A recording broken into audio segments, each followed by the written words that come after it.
იღუმენი ნიკონი. სიმდაბლე, წერილი მე-13. მშვიდობასა და ცხონებას გისურვებთ. ყველას კი ვუსურვებ უხაროდეთ. სული და ხორცი ჯამთელები იყვნენ და ყველაფერში წარემატონ. დედა თქვენი ძლიერავად მყოფოს, სამწუხაროა. უფალი შეეძიოს, მიმადლოს მას მოთმინება და გამოჯამრთელება.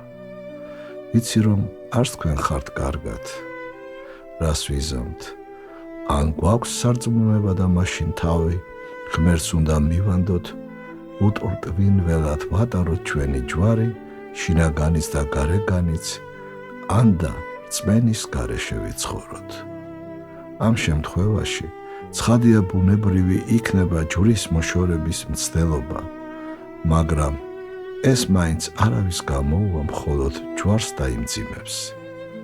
ნუ დაიწყებთ გეგმების შედგენას, ხოლო თუ დაიწყებთ მათ განხორციელებას, მაინც ნუ ეცდებით საკუთარი ძალებით და ნებისმიერ ფასად.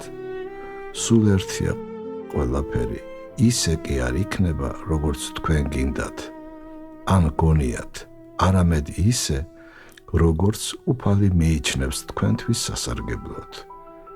არ კმარა გვწამდეს ღმერთი, ეშმაკებსაც წამს. მისი ნება უნდა აღვასრულოთ, მის განგებას უნდა მივენდოთ, უნდა უარყოთ, უფრო სწორად, მუდმივად უნდა უარყოფთ საკუთარ ნებას ღვთის ნების წინაშე. მაშა სადამე, ღვთის მცნებების თანახმად უნდა ვიცხოვროთ. სწორედ ესაა ღვთის ნებების აღსრულება. ცნებების დარღვევას კი მუდმივად განუწყვეტლივ სიკვდილამდე უნდა ვნანობდეთ. ვაცნობიერებდეთ ჩვენს გადაუხდელ ვალს ღვთის წინაშე და მეზვერესავით ვითხოვდეთ მისგან შეწყალებას.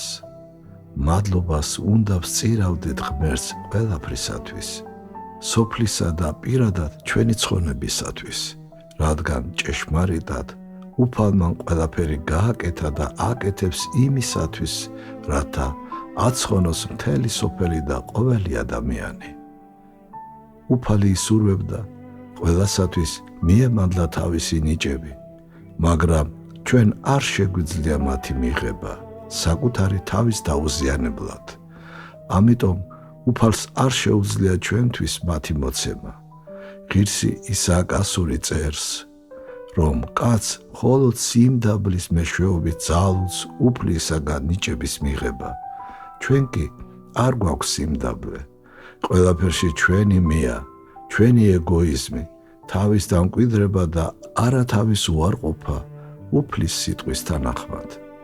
ყოველმან რომელმან დაუტევა სახლი, გინა, ძმანი, ანუ მამაი, ანუ დედაი, ანუ ცოლი, ანუ შვილი, ანუ აგარაკნი სახელისაჩემისათვის, ასწილად მიიღოს და ცხოვრება საუკუნო დაიმკვიდროს.